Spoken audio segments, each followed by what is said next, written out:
आपली संस्कृती, आपले संस्कार सदा राहू दे आपल्या सोबत.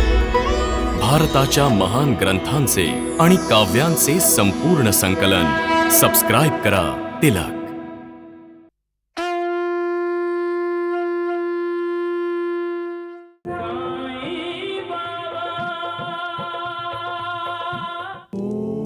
तूच हे जग बनवलं आहेस माझ्या भगवंता. तूच या जगाला चालवत आहेस. आता या जगाचं आणि या जगात वसणाऱ्या चराचरांचं कल्याण करणं तुझ्याच हातात आहे माझ्या ईश्वरा. नाहीतर हे जग बर्बाद होऊन जाईल भगवंता. कृपा ईश्वरा, माझ्या भगवंता, कृपा कृपा.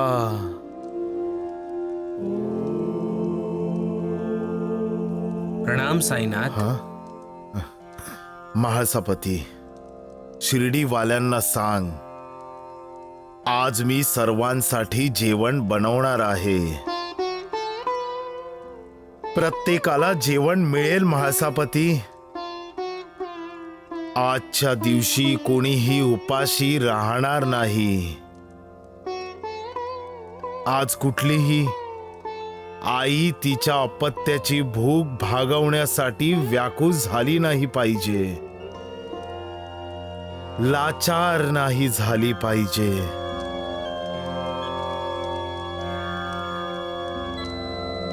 सर्वांना सांग महाळसापती की आज मी जेवण बनवणार आहे आणि मी सर्वांना जेवायला बोलावलं आहे महाळसापती. जशी आपली आज्ञा साईनाथ.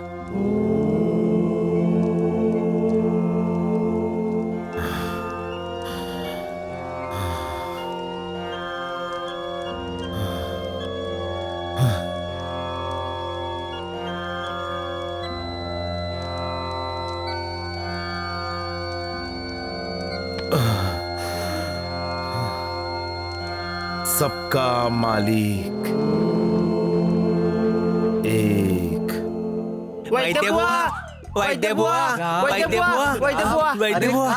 का ओरडत आहात मूर्खांनो? साईबाबा सर्वांसाठी जेवण तयार करत आहेत. अरे सत्यानाश हो तुमचा भुक्कडांनो. वैद्यबुवा, साईबाबांच्या हातचं जेवण खाल्लत ना, बुद्धी भ्रष्ट होत नाही.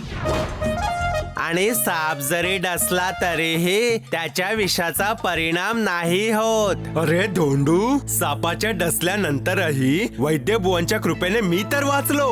पण मी जर तुम्हा दोघांना डसलो ना, तर हे तुमचे वैद्यबुवा पण तुम्हा दोघांना नाही वाचवू शकणार. तुम्ही सापापेक्षाही विषारी आहात.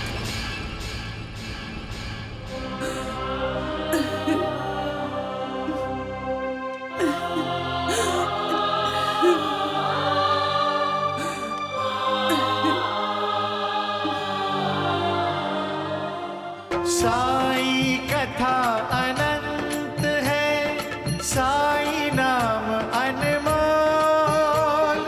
जन्म सफल हो जाएगा, साई साई बोल. साई राम साई श्याम, दुख भंजन तेरु नाम.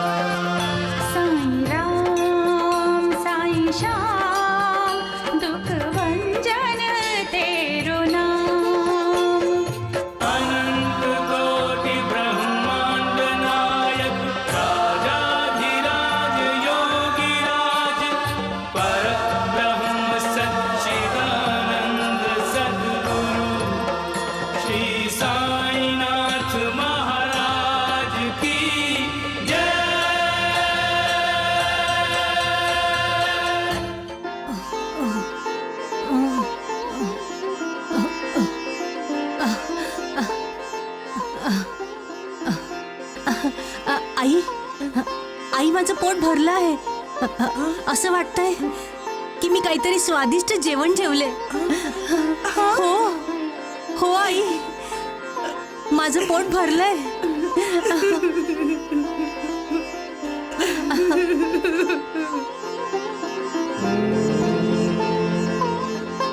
दीनानाथजी, दीनानाथजी. कोणाला शोधते आहेस मुली? माझ्या पतीला.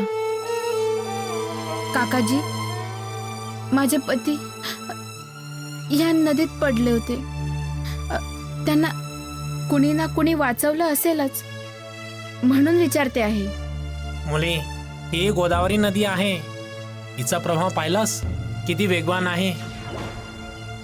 तो तर प्रवाहासोबत किती दूर गेला असेल. काकाजी, जर मी या नदीत उडी मारली तर माझ्या पतीपर्यंत पोहोचू शकेल ना? जय साई बाबा. अरे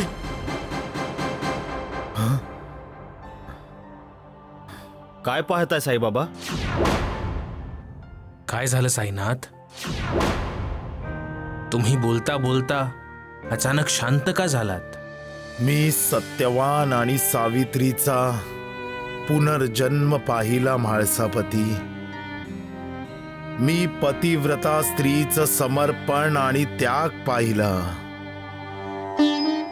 जेव्हा मनात विश्वास आणि ईश्वरावर अतूट श्रद्धा असते, तेव्हा मनुष्यामध्येही मृत्यूला थांबवण्याची शक्ती येते. पतिनिष्ठा आणि पतिप्रेम भीतीही पळवून लावते म्हाळसापती. अशी स्त्री तेव्हा जगदंबा बनते आणि ईश्वराच्या नियमांना आव्हान देते. आता संघर्ष अटळ आहे. कसला संघर्ष बाबा? भक्ती आणि शक्तीमध्ये, जीवन आणि मृत्यूमध्ये, पतिनिष्ठा आणि ईश्वरी निष्ठा यामध्ये. म्हाळसापती, श्यामा, नानावली, तुम्ही कधी सूर्य उगवायचा थांबताना पाहिलाय? नाही ना? आता पाहाल. समुद्राला आटलेलं कधी पाहिलंय? आगीला कुणी पाण्यासारखं पिताना कधी पाहिलंय? हे तुम्ही काय म्हणताय साईनाथ? मी असंभवाबद्दल बोलतो आहे. आता असंभव संभवामध्ये बदलून जाईल म्हाळसापती, आणि त्याचा साक्षात्कार तुम्हा सर्वांनाही होईल. आता काळालाही थांबावं लागेल. सबका मालिक एक.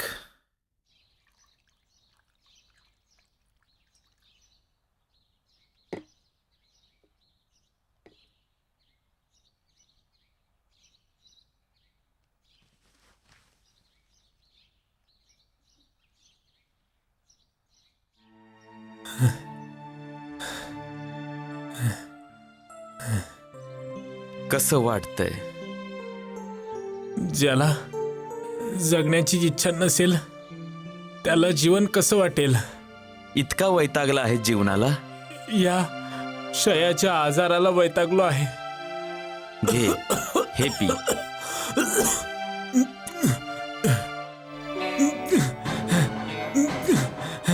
हे तुम्ही मला काय पाजलत? विष. विष?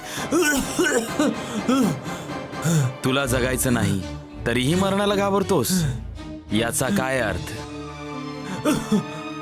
मरण तर एक ना एक दिवस सर्वांना येणारच आहे. कोणीच नाही वाचणार त्याच्यापासून, मीही नाही. पण मी जीवनापासून दूर नाही पळत. तू मरायचं का म्हणतो आहेस? हे जे मी लावतोय तो औषधी वनस्पतीचा लेप आहे. आणि जो मी तुला पाजला तो औषधी वनस्पतीचा रस होता. तुम्ही वैद्य आहात का? नाही, मला इथल्या औषधी वनस्पतीबद्दल माहिती आहे. मागच्या 30 वर्षापासून या जंगलात राहतो आहे मी. वनस्पतीच्या प्रयोगामुळे आता मला कळतंय की कोणत्या आजारात कुठल्या वनस्पतीचा किंवा कुठल्या मुळीचा उपयोग होतो. तुम्ही आजारांना बरं केलंय का? हो, पण तुझ्या या आजारानं तुझ्या शरीराला वश केलं आहे. यात निराश होण्यासारखं काही नाही. आणि मी तुला या वेळेस आशा देण्याच्या स्थितीमध्ये नाहीये, कारण असं वाटतंय की तुझ्याकडे काहीच दिवस शिल्लक आहेत. प्रयत्न करून पाहतो. जर ईश्वराची कृपा तुझ्यावर झाली तर तू वाचशील. तुझं कोणी नातेवाईक, भाऊ बहीण, आई वडील? माझं कुणी नाहीये. पत्नी? सांगितलं ना, माझं कुणी नाहीये. माझं कुणी नाहीये.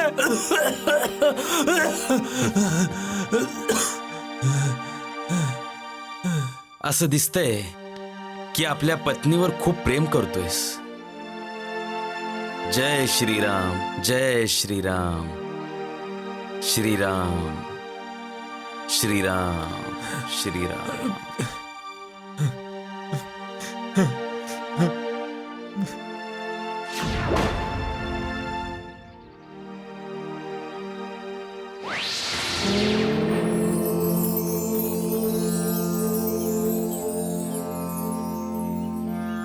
असं खूप वेळा होतं की प्रवासी ध्येयापर्यंत येऊन हिम्मत हरतो. त्याने त्यावेळी आपल्या मनाच्या शक्तीची मदत घेतली पाहिजे.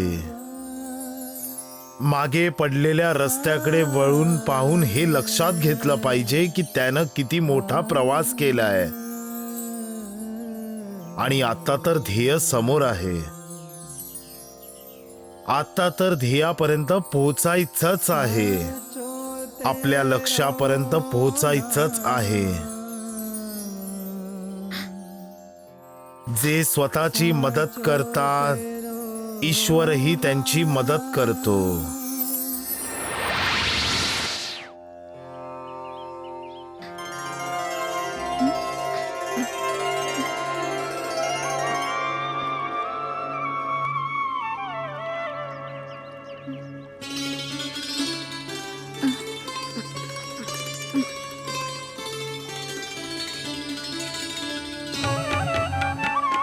साई बाबा, साई राम साई श्याम दुख भंजन तेरु नाम. साई राम साई श्याम दुख भंजन तेरो नाम. हे साईनाथ तेरे आने से, हे साईनाथ तेरे आने से हुआ धन्य ये धरती धाम धाम. साई राम साई श्याम दुख भंजन तेरु नाम. भिक्षाम देही, भिक्षाम देही. काय साई? अरे द्वारकानाथजी, कसे आहात तुम्ही? मला कळलं होतं की तुम्हाला साप डसला होता. तो साप मरून गेला. चुप. अगदी खुश झाला असशील ना तू? माझ्या मरणाची वाट पाहत असशील ना?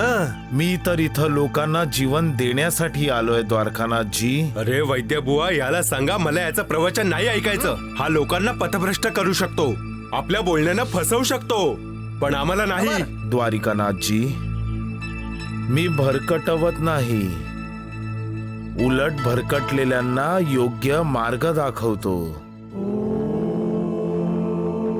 ढोंगी लोक ज्यांना आपल्या ढोंगाच्या जाळ्यात अडकवतात त्या निष्पाप लोकांना त्या ढोंग्यांच्या जाळ्यातून मुक्त करतो, त्यातून बाहेर काढतो. तू मला ढोंगी म्हणतोयस? चोराच्या मनात चांदणं. पण दगडू, द्वारकानाथजींना तर दाढीच नाहीये. अरे गप्पा बसा मूर्खांनो, नाहीतर मी दाबून टाकेन तुमच्या नरडीची नाडी. जास्त चरचर तोंडाची केलीत ना तर काडी उडवून लावीन, सांगून ठेवतो. हा, काडी सारखे तर ते लोक उडून जातात वैद्य बुवा जे ईश्वरा बरोबर ईर्ष्या करतात. आणि तू स्वतःला ईश्वर समजतोस. मी तर ईश्वराचा सेवक आहे, त्याचा दासानुदास आहे. का नाही, का नाही, सबका मालिक एक. नाही का द्वारकानाथ जी? अरे हे तर फक्त बोलण्यापुरतं आहे, याचा खरा ईश्वर तर पैसा आहे. हो हो हो, राम राम राम. लोकांना तर सांगतोस की जगत नारायणाची पूजा करा आणि स्वतः तर नगद नारायणाची पूजा करतोस. अरे म्हणण्यापुरती दक्षिणा आहे वैद्यबुवा, फक्त म्हणण्यापुरती. दक्षिणेच्या नावावर रोज लोकांकडून 100 रुपये गोळा करतो हा साई. अरे राम राम राम, आतापर्यंत या ढोंगी साईने हजारो रुपये गोळा केले असतील द्वारकानाथची. हा, काय करशील रे इतक्या पैशांचं साई? आम्हाला जरा सांग की तू हे पैसे कुठे लपून ठेवले आहेस? बोला बोला. सबका मालिक एक. अरे अरे ओ ईश्वरा, अरे ओ ढोंगी साई, अरे ऐका. ईश्वराने सर्वात जास्त रहस्यमय गोष्ट कुठली बनवली असेल तर ती म्हणजे मन. याच मनामुळे तर मनुष्य त्या ईश्वरालाही आव्हान देतो. याच मनामुळे तो ईश्वराशीच ईर्ष्या करण्याची हिम्मत करतो. कोण करणार या रहस्याचा भेद? सबका मालिक एक. दीनानाथजी, दीनानाथजी.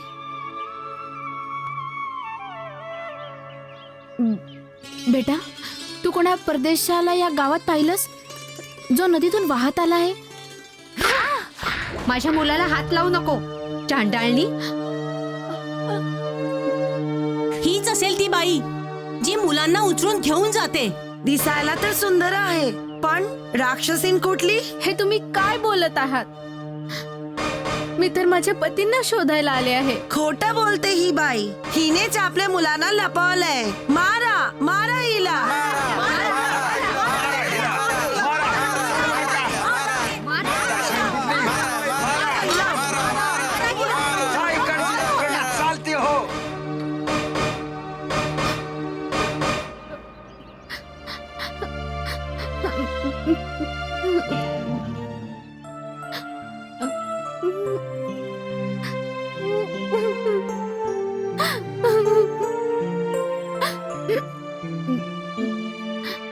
काय झालं?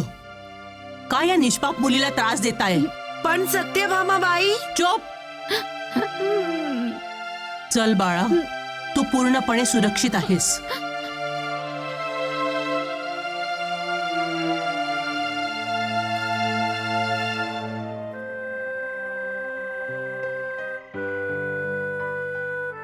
ये बेटी ये.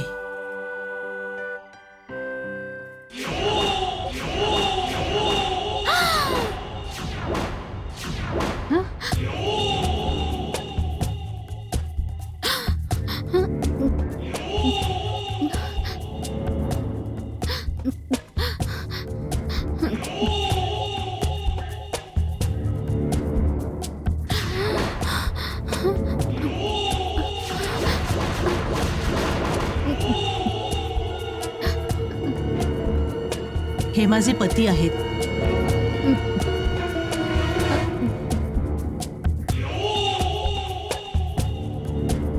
गाववाल्यांनी तुला खूप त्रास दिला ना? जा, आज जाऊन खोलीत आराम कर.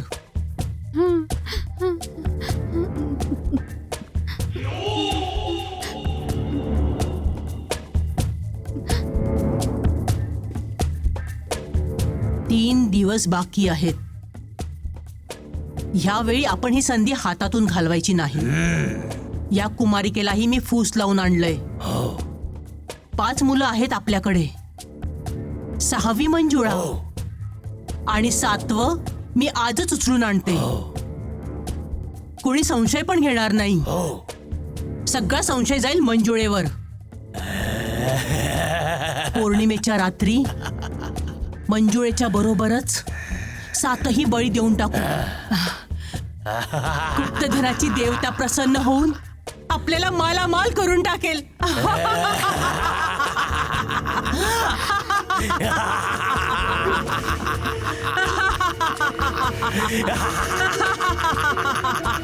कुणाला बर्बाद करून कुणी आबाद कसा राहू शकतो? काही लोक असं मानतात की कुणाचा तरी बळी देऊन गुप्तधन प्राप्त करता येतं. किती मोठा भ्रम आहे हा. किती मोठा अंधविश्वास आहे हा. एक असा भ्रम आहे ज्यात सत्याचा एक अंश देखील नाहीये. डोळे असून आंधळ बनणं आहे हे. एका मनुष्याचा बळी तुम्हाला मालामाल कसा करू शकतो? कधी कोणाचं झालंय का असं? नाही, अजिबात नाही. असा विचार करणं देखील खूप मोठा मूर्खपणा आहे. अरे ईश्वर त्यांच्यावर प्रसन्न होतो, त्यांना धनवान करतो जे कष्ट करून कमावतात. अरे बळी द्यायचाच आहे तर आपल्या अभिमानाचा, आपल्या अहंकाराचा, आपल्या क्रोधाचा, आपल्या लोभाचा बळी द्या. या खोट्या गोष्टींवर विश्वास नका ठेवू. विश्वास ठेवायचा आहे तर सर्व शक्तिमान ईश्वरावर ठेवा. देईल तर तोच देईल आणि कुणाच्या देण्याचं सामर्थ्य नाहीये.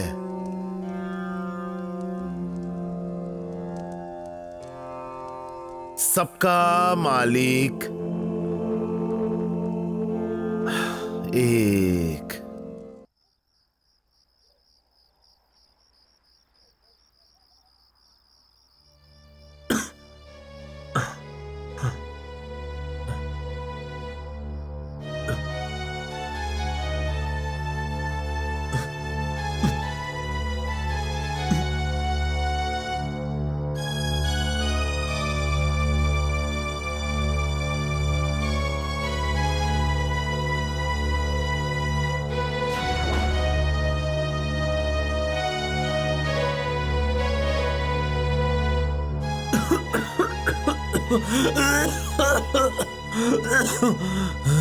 तुला अंथरुणावरून उठायला मनाई केली होती ना मी.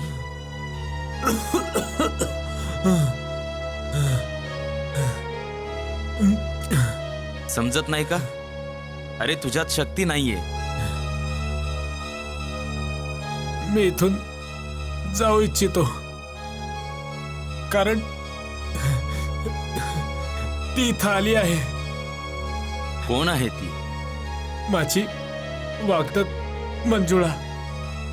परंतु आम्ही दोघांनी एकमेकांना पती पत्नी मानला आहे. तुला कसं समजलं हे? काय ती तुला भेटायला इथं आली होती? भेटण्याची काही गरज नाहीये.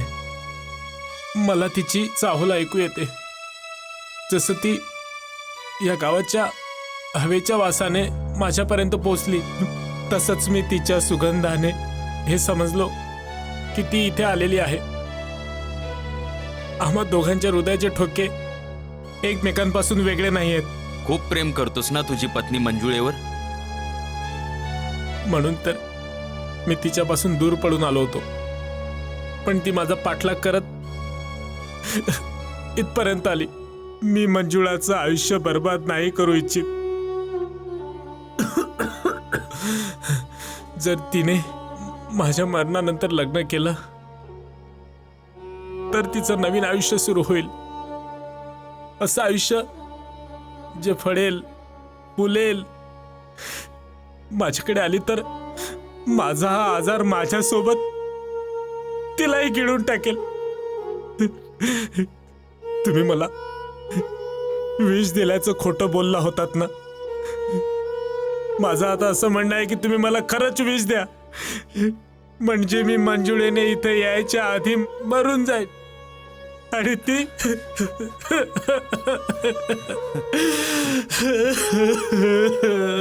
नाही.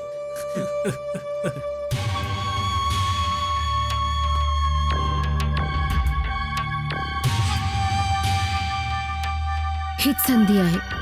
कुठला ना कुठला रस्ता असेलच इथून बाहेर पडायचा.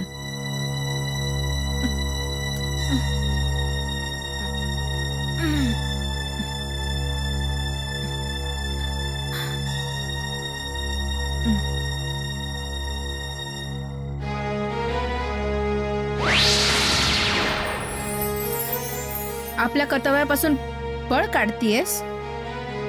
कर्तव्य आपल्या प्राणांपेक्षाही श्रेष्ठ असतं. आणि तुझं कर्तव्य आहे या 5 मुलांचा जीव वाचवणं, त्यांना या लोकांपासून वाचवणं. म्हणूनच साईबाबांनी तुला या गावात पाठवलं आहे. या मुलांना नवजीवन देण्यासाठी त्यांनी तुला निवडलेलं आहे.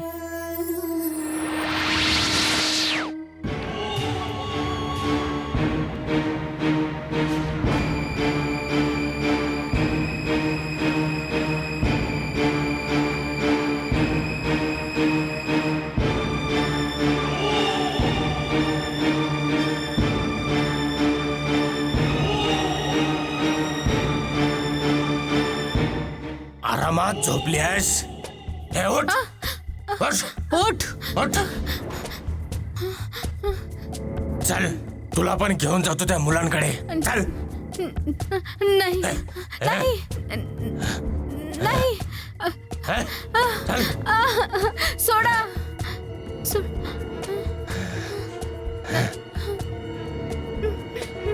कुठे नेताय मला? हीच तर ईश्वराची लीला आहे.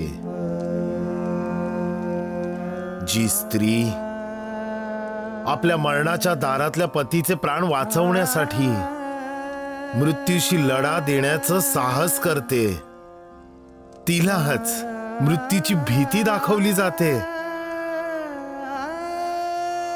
बहुतेक ईश्वर तिची परीक्षा घेतोय.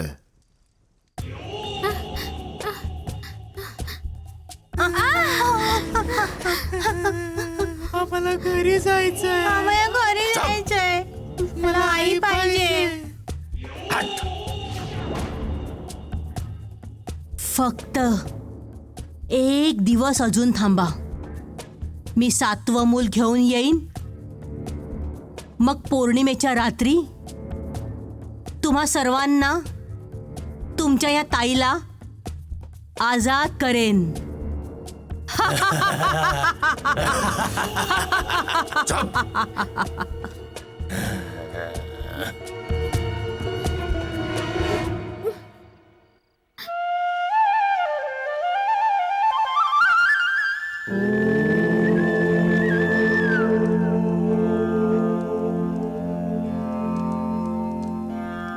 आई, तात्या, श्यामा, अरे या भिकाजीला इकडं का आणलं? देवा, भिकाजी आत्महत्या करायची म्हणतोय. म्हणतोय नाही गुरुजी, तो आत्महत्याच करत होता. भिकाजी, हे खरं आहे का? आत्महत्या करणं पाप आहे भिकाजी. ईश्वराने हे जीवन आपल्या हाताने वाया घालवण्यासाठी नाही दिलंय. जे भाग्यवान असतात मनुष्य जीवन त्यांनाच मिळतं, आणि तू तुझ्या भाग्यालाच नष्ट करायला चालला होतास. स्वतःसाठी जगायचं नसेल तर दुसऱ्यांसाठी जगा. दुसऱ्यांचं आयुष्य सावर. मी मित्र आहे साईबाबा, मी मित्र आहे जो आपल्या बायको आणि मुलासाठी नाही जगू शकत, तो दुसऱ्यासाठी काय जगेल? मी माझ्या कुटुंबाला नाही पोचू शकत.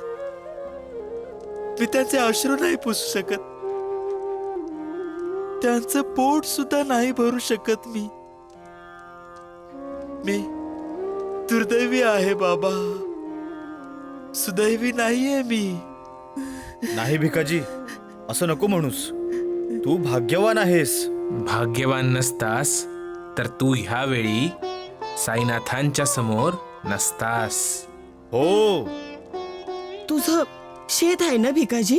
शेत तर घाण पडलं आहे आणि मी एकटा तर शेती करू शकत नाही.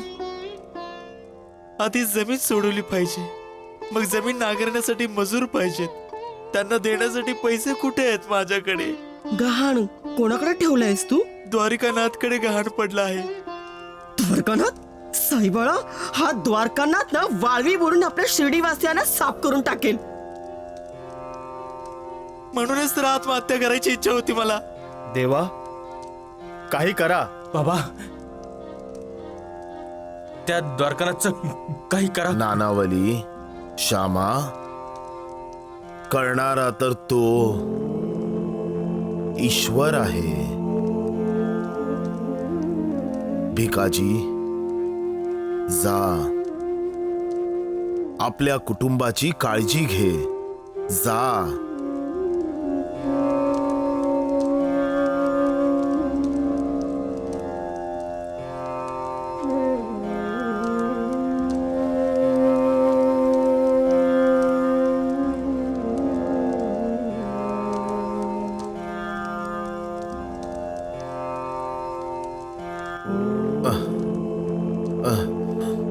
सबका मालिक एक. आई आई आई जेवायला दे ना, भूक लागली आहे.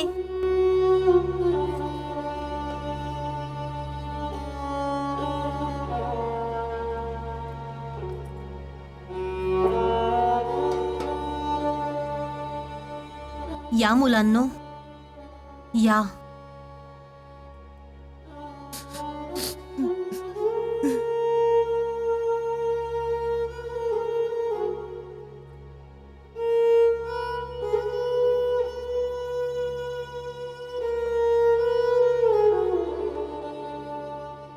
खा. तू पण तर 3 दिवसापासून काहीच नाही खाल्लंस. खा ना आई. हो आई, खा.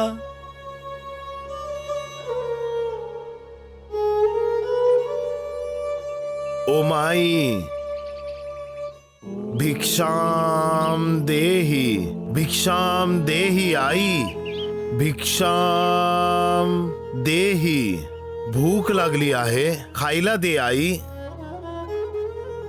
साईबाबा म्हणतात की आपल्या दरवाजावर आलेला याचक कधीही रिकामे हाती गेला नाही पाहिजे. आणि आता तर साईबाबा स्वतःच दरवाजावर याचक म्हणून उभे आहेत. भिक्षाम देही. साईबाबांची इच्छा आहे की आज आपण उपास करावा. चला.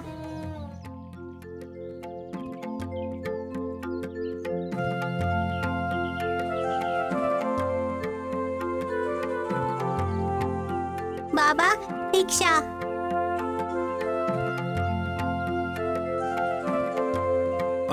अरे वा, पंचपक्वानांचं भोजन.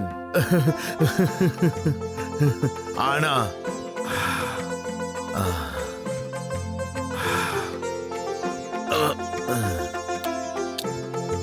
वा, पोळी खूपच स्वादिष्ट आहे. ताई, खूप चवदार आहे. या पोळीत आईची ममता आहे.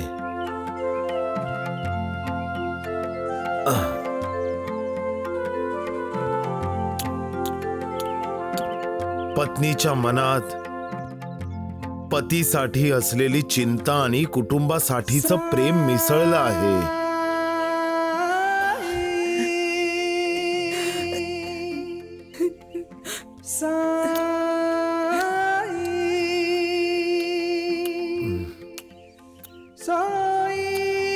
वाह वाह, खूप स्वादिष्ट आहे.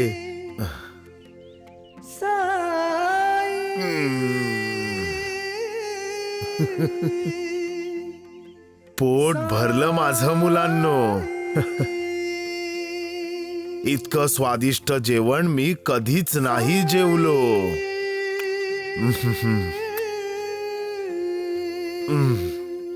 निघतो.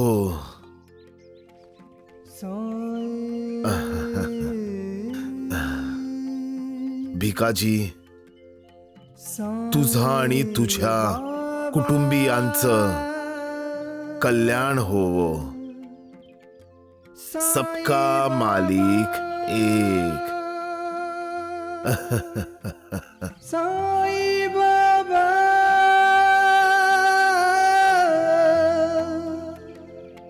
साई बाबा,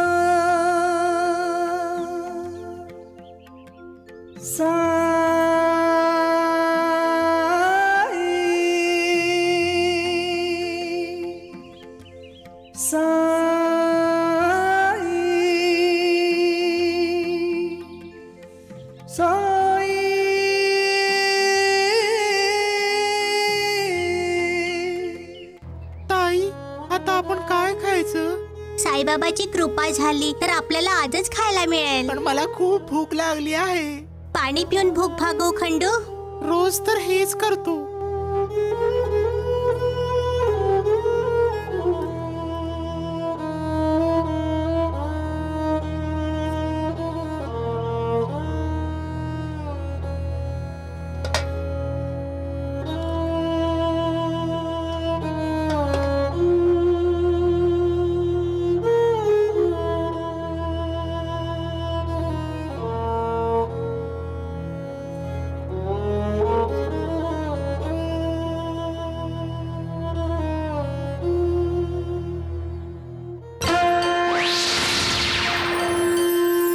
सुखधाम धनधाम साई राम साई श्याम, गुणधाम यशधाम साई राम साई श्याम. ओ भक्त वत्सल दीन बंधू बाबा तुझे प्रणाम. साई बाबा तुझे प्रणाम. साई बाबा तुझे